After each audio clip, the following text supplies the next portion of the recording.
nañ la ni am na ñu bëri dañoo nekkoon déjà ci registre national unique ñooñu xam nañ leen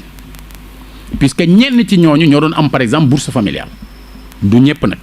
mais am na ñu nekk ci registre national unique te nekkuñu woon ci bourse familiale mais ñi nekk bourse familiale ñi ngi ci biir ñooña identifié nañ leen ba noppi ñooñu bu ñuy wax ñooñu taxuñu ñi nga xam ne ñoom la ñu nar a constituer ay liste jëmale ci ñoom nit bu fekkee da nga am benn salaire maanaam lu ñu lay fay par weer te mu régulier doo ci bokk parce que su dul loolu kon dañ ci dugal ñëpp te ala kulli yàlla nag bu ñuy wax ndimbal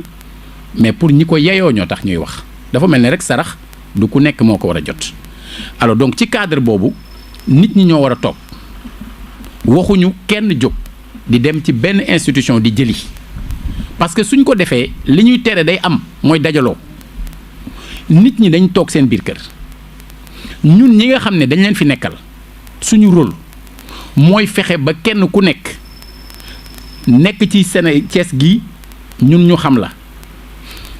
ñu nañ jaar ci ñañu war a jaar ba même ku ñu prévoirul woon ci liste bi ñun ñu fexe ba ñu prévoir la mais na nit ñi toog mais bu nit ñi commencé riir lépp lu ñu doon tere day am te nit bala nga ni naam ne fa maanaam ndimbal bala nga ko jariñoo day fekk nga wér boo wérul lekk gañ lay jox loo koy doyee alors donc ci cadre boobu la ñuy waxee alors maintenant da nga jàpp ne suñ lay wax aussi ci lu jëm ci wàllu transsocial dañ koy wax loolu c'est pour affaire facture yi bokkul ak affaire ndimbal yi ñuy wax affaire ndimbal yi ça n'a rien à voir avec ça c'est-à-dire lële mooy li nga xam ne président daf ko génnee ci wàllu ndox 3 milliards ñoom xam nañ ko automatiquement loolu jarul kenn di jóg parce que ñi nga xam dañoon am ay facture waa Sen'Eau ci dee ndox la xam nañu exactement ñan la mbir mi da jëm ca ñoom waa ñi nga xam ne ñoo yore courant bi di Senelec ñamu concerné xam nañ leen maanaam ñooñu bu mbir ma dee egsi maanaam day fekk facture waroon a ñëw du ñëw wala mu ñëw mu mel ne réglé nañ ko ba noppi alors maintenant ñenn ñi nga xam ne nag ñoom la ñuy gën a insister ci seen cas mooy ñi nga xam ne dañ leen war a jox ay dund ñooña laay ñaan et j'insiste vraiment pour que ñu toog parce que y a d'abord benn phase de recensement boo xam ne bu nit ñu toogul du yomb su nit ñi toogee ñu ànd ko ak ñi nga xam ne ñëpp mën nañu aider à constituer loolu maanaam quartier bu ne am comité de quartier bi am les délégués de quartier war a mën a am même ASC yi war a mën a am bàjjenu gox war a mën a am yaayu daara war a mën a am sëriñu daara war a mën a am imam am ñoo xam ne bu ñu dajaloo ci quartier bi ñoom xam nañ quartier bi ñi fa ñàkk ñu bind leen suñ leen bindee bu fekkee ne dafa dépassé li nga xam ne moom lañ leen sas ñu seet nan la ñuy organiser woo maintenant au niveau du comité départemental pour demander que ñu seet ay ressources additionnelles ak fu ñu leen mënti jëlee yenn yi nga xam ne bu xajul ci kattanu ville de Thiès ñu wuti ko feneen am na ay bonne volonté mais mën nañu aussi solliciter à nouveau l'État puisqu'il n'est pas dit que lii ñu annoncé rek ca foofu la ñuy yem dañ ko annoncé sur la base de benn xayma boo xam ne ay experts dañ ko def teg ko ci loxo président de la République mais su fekkee ne les besoins dépassé nañu li nit ñi xayma mais bu boobaa aussi on s'organisera pour que képp koo xam ne am nga jafe-jafe te nga am soxla ñu taxawu la ñun suñu wàll en tant que seen surga mooy dox ba ndimbal loolu mën a agsi ci yéen mais na fekk nit ñi toog seen kër. ndax liggéey boobu dina gaaw ndax nit ñi bu xaar bi xawee yàgg tam ñu xaat di daal di rek jëmale génn def dajaloo gi ñuy bañ. wallu day gaaw wallu dafa war a gaaw loolu moom lu leer la mais xam nga wallu boo ko bëggee def dafa am ñett yu war a dajee te mi ngi mel ne mi ngi dajaloo bi njëkk mooy nga yëg ne am nañu ko soxla ñaareel bi mooy nga am yéeney wallu mais ñetteel bi nga am kàttan bi. bii mbir mi xewee ñun xaaruñu gouvernement nag xam nga dañoo jóg mais boo jógee li nga mën ngay def alors ay bonne volonté nekk ci dëkk bi vraiment góorgóorlu ci lu mel ne Thiès distribution HD industrie Djibi Sarr am na ay individualité ku mel ne Astou Diallo Sall donc indil boppam am na benn retraité bu tudd Alassane Ndiaye dafa toog jël chegam 100 000 francs ñëw yóbbu am na koo xam ne moom dafa jël 5 000 francs ñëw joxe keneen noonu comité départemental bi di ko dajale alors donc ñi nga xam ne ñi ngi toog di jël ay initiative képp koo xam ne peut-être tudduma turam aussi mu jégal ma ndax liste bi mi ngi commencé gudd famille Dieye transport Dieye ñoom itam góorgóorlu nañ ci mbir mi may lancer un appel aussi Baba Diaw Bara Tall def na action au niveau national mais même ñi def action au niveau national au niveau local soxla nañ leen alors képp koo xam ne doomu Thiès la boo xam ne yàlla wërsëgale na la loo xam ne mën nga cee jàppale dëkk bi nga def ko ñun nag suñu wàll mooy fexe ba ginnaaw bi ñu tàmbalee dara te pare guñu puisque lu jëm si wàllu togg yooyu xaaruñu ndimbalu état bi de loolu ci wàllu loolu incha allah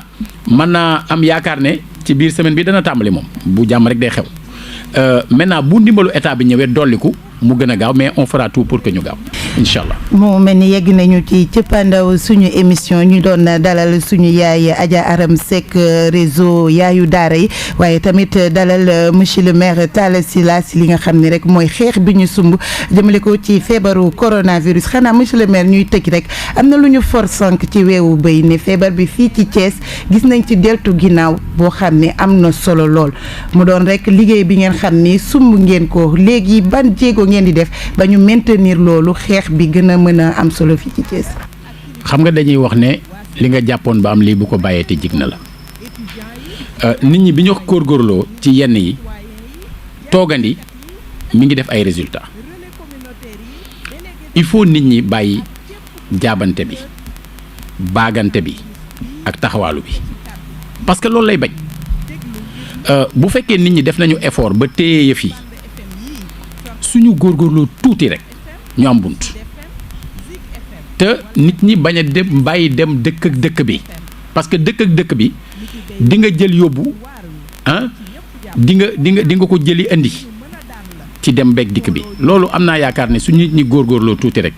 daañu am ay saafara ci wàllu woowu. jërëjëf monsieur le maire waxtu bi moo ñu xoj rek ñu gërëm ko bu baax a baax waaye tamit gërëm suñu yaay Adji Arame Seck moom mi jiite réseau yaayu daara yi gërëm leen yéen ñi nga xam ni yéen ànd ak ñun ak mairie bu Thiès ànd ak ñun ci rajo yi nga xam ni moo di Thiès FM Sud FM Walf FM Dunia FM Coxkat FM Zik FM ak Bes FM waaye tamit ci li nga xam ni moo di réseau yi ngeen àndoon ak Carrefour Média ak yeneen rek moyens yi ñu am ngir jébal leen li nga xam ni moo di émission yi ñu leen amal lundi ba jeudi jëm rek ci sensibilisation bi nga xam ni mairie bu ville de Thiès mi ngi koy def ci rek xeex feebar bi di coronavirus. Jeanne Sagna moo ne woon ci kàddu gi ma jaajëfal sama technicien Adolphe Kalomo ak ñëpp ñi nga xam ni jàpp nañu ba ñu mën leen déttal émission bi lee jërë ngeen jëf gërëm tamit soxna Mame Sène mi nga xam ni moo ne woon ci réalisation bi avant suñu invité yi egsi jërëjëf. acteur ci xeex coronavirus bi am nga ci kàddu yéen askan wi déglu ngir lépp leer ci yéen lu jàngoro ji ci attaques yu bëri yi regroupement yu bëri yi grand nombre ak pendant longtemps ci diir bu yàgg ensuite di raxas suñuy loxo saa su ne soo mënee raxas sa loxo chaque heure da nga ko war a raxas parce que germes yi dañuy tag te yow doo ko gis du nuroo aussi ak lu tilim donc même bu fekkee sa loxo yi dafa set da nga ko war a raxas kuy sëqat aussi wala mu am grippe wala mu defe nii dafa feebar buy sëqat wala muy tisoli da ngay jël mouchoir à jeter nga xam ne da ngay couvrir gémmiñ bi ak bakkan bi ngay boole couvrir booy sëqat ou bien ngay tisoli boo paree nag da nga koy sànni ci mbalit parce que foofu germe bi du fa dund lu yàgg 1 heure de temps lay def mu dee. lii mooy tegtal yi ñu docteur Babacar Signaté doon indil ngir fagaru ci feebaru coronavirus. Sud FM au cœur de votre maison. Il est midi. Suivez le journal sur Sud FM avec le nouveau produit de la LONASE, Gueusseum. Sud FM. Il est 12h. Sud Midi, le journal. Bonjour à tous, merci de choisir Sen Radio pour vous informer. 12h à la une de l'actualité, 4 nouveaux cas de coronavirus enregistrés au Sénégal ce lundi. Il s'agit de 3 cas contacts et un cas issu de la transmission communautaire. Plusieurs cas communautaires d'affilée ces dernières 72 heures. Il faut davantage respecter la distanciation sociale, les mesures d'hygiène. C'est ce mode de transmission qui représente un danger réel car c'est avec lui que les courbes montent en flèche face à la propagation rapide du coronavirus dont la capitale, l'Alliance And Gueusseum, propose aux autorités le confinement total des grandes agglomérations de Dakar, désormais épicentre de la pandémie, les populations tentent de se protéger avec le port de masques qui tend à se généraliser. Des citoyens qui utilisent des masques en tissu vendus entre 200 et 300 francs, la bonne affaire du moment. Mais ces masques sont-ils efficaces? Réponse avec le docteur Ousmane Gueye, le directeur du SNEPS, Service national de l'éducation et de l'information pour la santé, à suivre dans cette édition. Nous parlerons également de l'épidémie qui stimule la créativité à Tambacounda. Un mécanicien a fabriqué un instrument lave-mains. La délégation à l'entrepreneuriat rapide des femmes et des jeunes a fait une importante commande pour lutter contre le virus.